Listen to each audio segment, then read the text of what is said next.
Battlefield 6 is going to come out soon, a long 7 years after the last mainline Battlefield game, and players are mixed on their opinions because of past experiences with this series.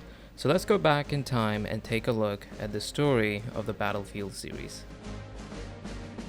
The story begins in 1992. Four Swedish college students, Andreas Axelsson, Ulf Malndorf, Olof Gustafsson, and Fredrik, founded a company called Digital Illusions Creative Entertainment, or DICE. Their first project was Pinball Dreams, a pinball simulator they made for fun in a rented summer cabin. However, the game proved to be very successful, and they realized they could make a profit with their games. So they staffed up, moved into a formal office, and decided to make another game, a racing game called Motorhead, which went on to be nominated for a BAFTA award. In 2000, DICE merged with another Swedish developer, Refraction Games, a studio founded by another group of college students. They were working on a game called Codename Eagle, an alternate history first-person shooter set during World War I. They envisioned a multiplayer-only experience with a vast battlefield with all types of vehicles, but their publisher, Take-Two Interactive and Talonsoft, was skeptical about a multiplayer-only product, which forced them to build a full single-player campaign. However, the game was a commercial failure against EA's competitor, Medal of Honor. But the devs were not deterred, determined to realize their multiplayer vision. In 2002, Battlefield 1942 was released. It was made by a group of 14 people who built on the multiplayer formula of Codename Eagle and shifted the setting to World War II, a more popular and commercially viable theme, but retained the core concept of large-scale online combat with a wide variety of vehicles. They made a demo for E3 but had a difficult time finding a publisher, as publishers at the time seemed to believe a multiplayer game with 16, let alone 64, planned players was simply impossible. However, a group of QA testers at EA's Redwood Shores campus obtained the E3 demo and became so obsessed with it that they played it every single day during their lunch breaks. Word of this got around to EA management, and so they decided to take a chance and publish this game. And thus, Battlefield 1942 was born. Gustafsson, who served as the project leader, was so dedicated to the game's grand scale that it defied traditional development protocols and added a submarine to the game after it had passed the alpha stage, a point at which you don't normally add new content. And Battlefield 1942 was a huge success, selling 3 million copies by 2004 and winning a Game of the Year award, among many other accolades. Following this success, DICE went on to refine the Refraction engine, which was originally made for Codename Eagle. This era saw the release of Battlefield Vietnam in 2004, which moved the series to a new setting with new gameplay improvements, like the ability to use your own weapons when in a vehicle. This game sold 1.36 million copies with an 84 Metacritic score.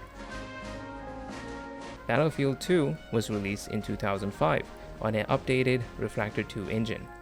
The game was set in a fictional modern conflict and was a massive commercial success, selling over 2.25 million copies worldwide by 2006. This was despite a buggy and glitch-ridden launch that required numerous patches after it was released to fix.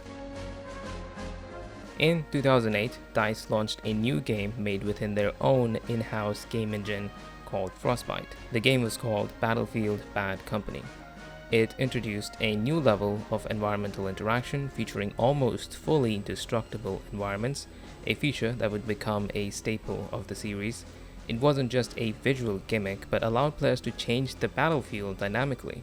The idea of blowing a hole in a wall to create a new line of sight or collapsing a building to eliminate a sniper was something unique and became part of the series' identity. Battlefield Bad Company 2, released in 2010, sold over 9 million copies and featured a larger multiplayer experience with updated graphics and realistic effects like bullet drop. Battlefield 3 was now in development with a new Frostbite 2 engine.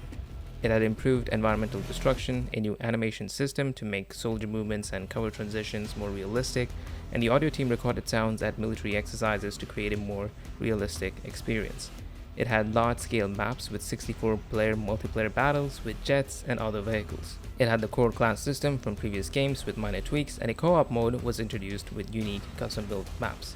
Battlefield 3 sold 15 million copies by 2012, becoming one of EA's most successful titles. This placed Battlefield in direct competition with the dominant first-person shooter franchise, Call of Duty. Battlefield 4 was released in 2013, but its development and launch had significant issues, likely because it was developed and released just a year after Battlefield 3. Their launch was described by EA CEO Andrew Wilson as unacceptable due to widespread problems like hard crashes, server instability, and a broken netcode that made the game unplayable for many. DICE focused on halting future projects and worked to fix their game to their credit. This also led to the community test environment, which allowed players to test patches and new content before public release and give feedback. However, despite this, it was still a commercial success, selling 7 million copies, with some sources claiming a high of 14 million copies sold. The game had a new feature of the Frostbite 3 engine, which allowed them to collapse a skyscraper or flood an area by destroying a dam. They introduced a new Chinese faction, added new vehicles, and there was also a new game mode called Obliteration and Diffuse, in addition to the existing staple game modes of Conquest, Domination, and Rush. Released in 2018, Battlefield 5 was the first main installment to abandon the traditional paid DLC content model in favor of a free live service, with the promise of a steady stream of free content. But the reality was quite different. Players complained about slow updates compared to the paid DLC of previous titles. Key content like the combined arms co-op mode was missing at launch, and when it came out, was a flop. The community was also upset at DICE's management for removing popular game modes like Rush and Frontlines, who instead experimented with small-scale esports light modes that fans did not want. This created a negative cycle where content droughts led to a shrinking player base, which in turn made the live service model less viable and profitable. Battlefield 2042 was released in late 2021. Development for this game included a focus on multiplayer, with the traditional single-player campaign removed to allocate more resources to the online portion. The narrative was instead told through specialists who are named fully voiced NPCs. The game was built on a new version of the Frostbite 3 engine, which was rebranded to simply Frostbite, and took 18 months to develop. A new combat system was introduced, as well as environmental destruction was revamped. To accommodate the new 128 player count, maps were designed with a concept of clustering, stitching together several smaller map sections to funnel players into specific engagement zones. The maps themselves, however, were criticized by players for being unnecessarily long, with vast empty spaces and a lack of cover.